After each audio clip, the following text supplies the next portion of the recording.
Morning people, welcome back to F Politics. This is my angry face. Can you tell? Because I'm going to try and get through this video without saying stuff that either ends my career or puts me on a list. Because I had a plan. It's conference season, so you know the time where the parties get together, have their conferences, and decide what their policies are going to be. And so I figured I'd go to the Labour conference because they're the party of government, the Tory conference because they're the opposition, and the Reform conference because I want to get their input after the racist riots over the summer. You know, typical journalist stuff, the kind of stuff you'd expect from somebody who's written about 100 articles for the biggest newspapers in the country. And so I applied for press accreditation for all of those party conferences, and it all seemed to be going well. The Reform Party even issued me a press ticket. But then a week ago, the Reform Party cancelled my ticket. And then this morning, both the Labour Party and the Conservative Party emailed me to say they were rejecting my application. Now with the Tory Party, that's obviously not surprising. We've all seen 14 years of Tory fascism. They've gone against free speech, free press, free democracy at every chance they had. The Reform Party is obviously a bit more fun for me because they physically dragged me out of their rally during the summer. So we know why they don't want me there, because on the one time that I did manage to get into one of their rallies,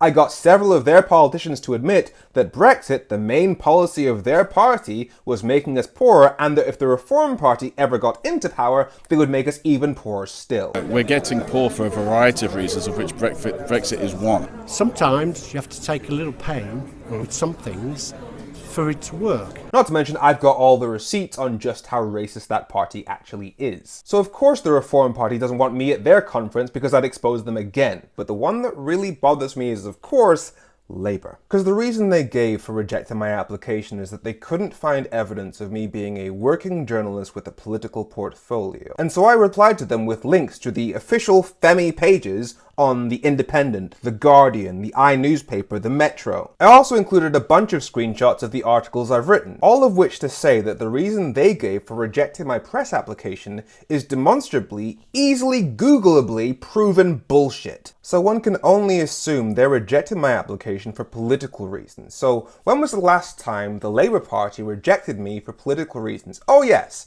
in 2020, when I applied to be a member of the Labour Party, became a member of the Labour Party, had my Labour membership pass, even voted in the Labour leadership election. But a couple of hours into the first national lockdown, I get an email at 1 AM in the morning telling me that my membership of the Labour Party has been rejected. Why? Well, a couple of months before, when I originally applied for the Labour Party, I put out a tweet saying to all the Lib Dems and Greens that are disappointed in me for joining the Labour Party, please understand that my main objective in joining the Labour Party is to get them to commit to proportional representation. So if I'm successful, all votes for all parties will count equally, meaning that me joining the Labour Party is actually the best thing I could possibly do for your parties as well. But the Labour Party interpreted that tweet as, oh, so you're joining Labour to help the Lib Dems and the Greens? Traitor. Now, even though on balance the Labour Party tends to lose out under this first past the post voting system because the Tories have been in power for 2/3 of the last 80 years, simply acknowledging that a fair voting system would help other parties too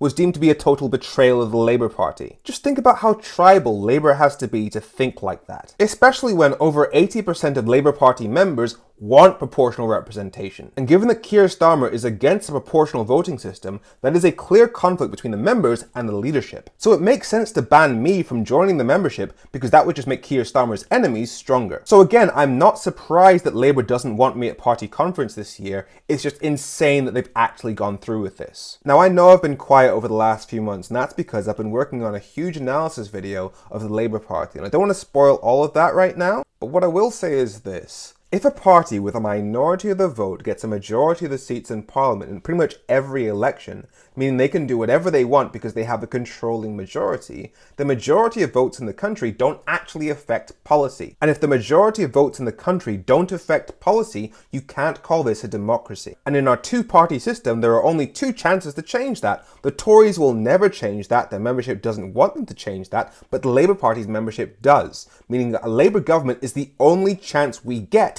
to actually become a democracy. And my view is it only makes sense to work within the rules of the system if the system itself works. And if in our system, the only chance we have to become an actual democracy is saying no, well then, given that the poverty and health of millions of people is on the line, they're forcing people to go outside of the system. Because otherwise we're just trapped in this duopoly of the Conservatives and Labour which don't listen to us. So if the politicians won't follow the rules, then within the bounds of peaceful protest, neither should we. Because silencing journalists and voters all comes under the category of free speech, and I'm not the only person they've done this to. Even just today, I've seen other reports about how investigative journalists, Declassified UK, have also been banned from Labour, and the chief reporter of Bylines TV banned from Reform. And this stuff matters to people's lives because the UK has some of the highest levels of inequality in the Western world, despite being one of the biggest economies in the Western world. So we have the resources to pull millions of people out of poverty, which is what the majority of the country wants to do. The majority of the country also wants to start undoing Brexit, which would save the average household about £1,000 a year. And so if all votes counted equally, that's the kind of stuff we could be doing.